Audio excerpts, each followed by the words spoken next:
আমি বিয়ে করতে চাই, কিন্তু আমি এই কথা আমার বাবা মাকে বলতে পারছি না। এখন আমার কি করা উচিত? আমি সিয়ামের বাপ কোথি গো? সিয়ামের বয়স হয়ে গেছে, বিয়ে দিয়ে দেন, ঠিক আছে কিনা বলেন? আচ্ছা, আমি খুবই ঠান্ডা মাথায় কিছু কথা বলছি। তোমার বাপকে তুমি কেমনে বুঝাবা তুমি বিয়ে করতে চাও? তুমি ইউটিউবে সার্চ করবা, আমার ওয়াজ আছে, আজহারী সাহেবের ওয়াজ আছে, শেখ আহমদুল্লাহ হুজুরের ওয়াজ আছে, অল্প বয়সে বিয়ে করলে লাভটা আসলে কি। তোমার বাপ বাসায় আসবে, এমনি হুদায় ওয়াজটা বাজায় দিবা, ওয়াজটা বাজাই দিয়ে তুমি বাথরুমে চলে যাবা। তোমার বাপ শুনবে, কি রে, কথা তো ঠিকঠাক কয়, হতে পারে হুজুরদের কথায় তোমার বাপ তোমাকে বিয়েতে রাজিও তো হতে পারে, ঠিক আছে কিনা বলো?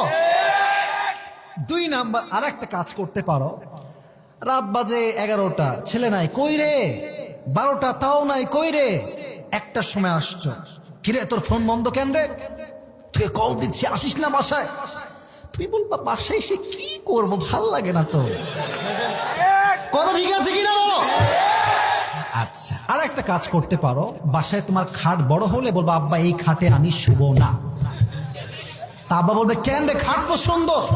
বলছে, এই খাটটা কাপল খাট, আমার সিঙ্গেল খাট লাগবে।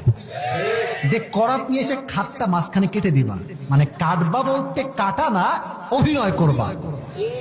এতে তোমার বাপ বুঝবে বেটার বয়স হয়েছে, বিয়ে আমার দেওয়াই লাগবে, ঠিক আছে কিনা বলো? আচ্ছা, 4 নাম্বার, অলওয়েজ মন মরা। সালাম দিলে, কিরে আব্বা খাবি না? ভাল লাগে না, আসলে ভাল লাগে না। কিরে আব্বা বাহিরে যাবি না? যাও তোমরা, আমি যাব না। শেষমেশ বাপ বলবে, তুই খাবি না কেন, তুই যাবি না কেন, তুই হাসিস না কেন? বলছে, আব্বা আমি যে হাসবো, হাসির তো একটা কারণ লাগবে, আসল কারণটা তো আমার জীবনে নাই। আচ্ছা, আরো যদি কাজ না হয়, তোমার একটা ভালো চাকরি আসছে, চাকরি তোমার করা দরকার, পড়াশোনা তোমার করা দরকার, বাট তোমার পড়ায় মনোযোগ নাই, চাকরি নাই, ব্যবসায় মন নাই। কি রে, তুই ব্যবসা করবি না? কে, তুই কি পড়াশোনা করবি না? বলবো, আব্বা একখান ঘাড়ে চাপায় দাও, আমি এমনি পড়াশোনা করবো, ঠিক আছে কিনা বলো? মানে প্রত্যেকটা ধাপে ধাপে ধাপে বুঝাবা, আব্বা আমার জীবন বাঁচাইতে হইলে আমার জোর করে হলো একটা বিয়ে আপনি দিয়ে দেন। আর বিশ্বাস করেন, বিয়ে হয়ে গেলে যুবকদের দায়িত্ব বেড়ে যায়, একটা অলস যুবকও কর্মঠ যুবক হয়ে যায়। আর বিয়ের পরে যুবকদের ম্যাচুরিটি বেড়ে যায়। আর যারা বিয়ের পরে বাস খায়, বইয়ের থেকে ধরা খেয়ে, ওদের হাড় গুড্ডি সব সোজা হয়ে যায়, ওদের জীবনটাই সফল হয়ে যায়, ঠিক আছে কিনা বলো? তো আমার আব্বাজান, যারা আমার কথাগুলো শুনছেন, আপনার ছেলের বয়স 18 হলে, 19 হলে ওই আইন টাইন বাদ দেন। বয়স হয়ে গেলে আইন বাদ।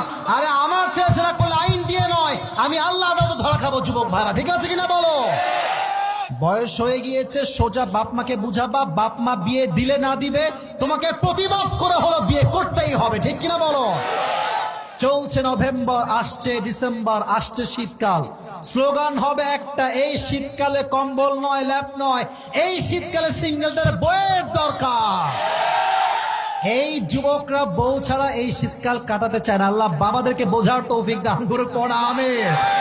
আল্লাহ প্রত্যেকটা মাকে বলছে, আমার প্রিয় মায়েরা, ছেলের কষ্ট বাপকে না বলতে পারলেও মা কিন্তু বাপের চাইতে ছেলের কষ্ট একটু বোঝে ভালো।